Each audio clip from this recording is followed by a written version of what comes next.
নমস্কার। আজ আমি আলু বেগুন দিয়ে মেথি শাক ভাজা করছি। এই রান্নাটা খুবই স্বাস্থ্যকর এবং খুবই সুস্বাদু। এই শীতে এই মেথি শাক বাজারে প্রচুর পাওয়া যায়।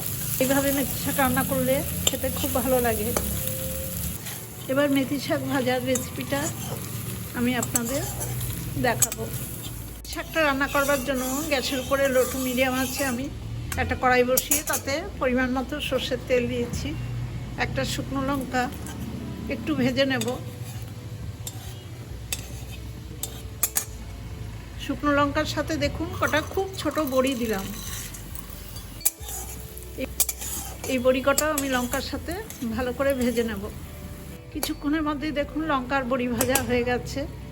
এই বড়িগুলো ভাজা খাওয়ার জন্যই তৈরি, খুবই ছোট, যার জন্য সময় খুব কম লাগে। লঙ্কাটা আর বড়ি ভাজাগুলো আমি তুলে নেব। বড়ি ভাজাগুলো তুলে নেওয়ার পর খুব অল্প তেল আছে, এই তেলে আমি ছোট করে কেটে রাখা বেগুনে আমি পরিমাণ মতো লবণ হলুদ মাখিয়ে একটু ম্যারিনেট করে নিয়েছি। এই অল্প তেলেই আমার বেগুনটা কিন্তু ভাজা হয়ে যাবে। এই বেগুনগুলো আমি ভেজে নেব। লো টু মিডিয়াম আছে দেখুন আমি বেগুনের টুকরোগুলো ভেজে নিয়েছি। এই বেগুন ভাজাটাও আমি একটা বাটিতে নামিয়ে নেব। বেগুন ভাজা নামিয়ে নেওয়ার পর আমি আবার অল্প করে কড়াইতে সরষের তেল দিয়েছি। এই তেলে দেখুন ছোট করে কেটে রাখা আলুগুলো, একটা মাঝারি সাইজের আলু আমি কেটে ভালো করে ধুয়ে জল ঝরিয়ে নিয়েছি। ছোট করে কেটেছি। এই আলুগুলো আমি ভালো করে ভেজে নেব।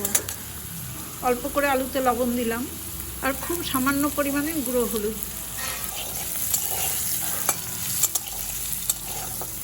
লো টু মিডিয়াম আছে 3-4 মিনিট সময় নিয়ে আমি আলুটা খুব ভালো করে ভেজে নিলাম।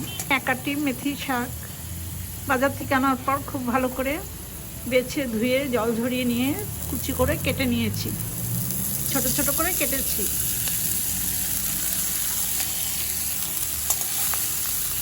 সেই শাকগুলো আমি আলুর মধ্যে দিয়ে দিলাম। 2-3টে কাঁচা লঙ্কা আমি এরকম কুচিয়ে নিয়েছি, লঙ্কাগুলো দিয়ে দিলাম। এবার শাকটা আলুর সাথে একটু ভালো করে ভেজে নেব। মেথি শাকের নিজস্ব খুব সুন্দর একটা ফ্লেভার থাকে, এই কারণে মেথি শাকে কোনো ফোড়নের দরকার হয় না।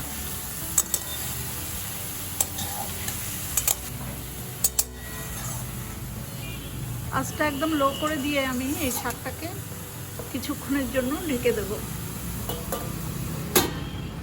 2 মিনিট পর আমি ঢাকাটা খুলে দিচ্ছি।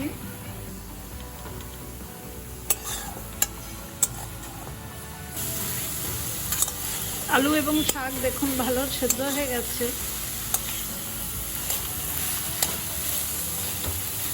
এই সময় আমার ভেজে রাখা বেগুনের টুকরোগুলোও দিয়ে দেবো।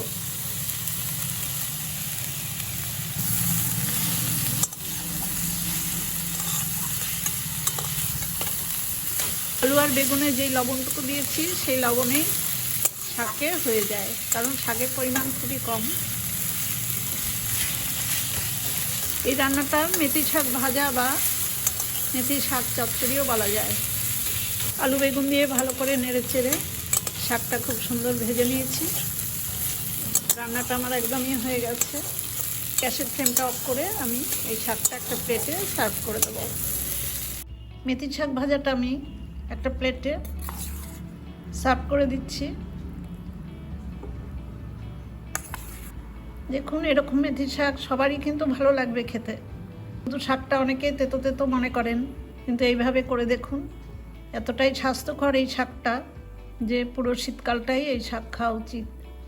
শাকটা প্লেটে দেওয়ার পর দেখুন আমার সেই ভেজে রাখা শুকনো লঙ্কাটা আর বড়ি ওপর দিয়ে ছড়িয়ে দিলাম। এই বড়িটা ওপর দিয়ে দিলেই বেশি ভালো লাগে। ভাত খাওয়ার সময় টাটকা থাকলে খুব মুচমুচে থাকে। আর যদি শাকের মধ্যে আগেই দিয়ে দেওয়া হয় তাহলে কিন্তু একদম গলে যাবে।